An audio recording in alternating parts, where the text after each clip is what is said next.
देवीर अक्षय कृपा कनापे सप्तलोकानंदित प्रथम कल्पे देवी कात्यायन नंदिनी कात्यायनी अष्टादश भुजा उग्रचंडा रूपे महिषमर्दन करें द्वितीय षोडश भुजा भद्रकालीर हस्ते मर्दित है महिष और तृतीय वर्तमान कल्पे दश भुजा दुर्गा रूपे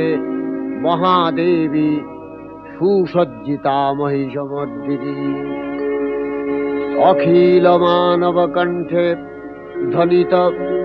पुष्पांजलि स्तोत्र वंदना नमो देव्यै महादेव्यै शिवायै सततं नमः नमः प्रकृत्यै भद्रायै नियता प्रणता स्मता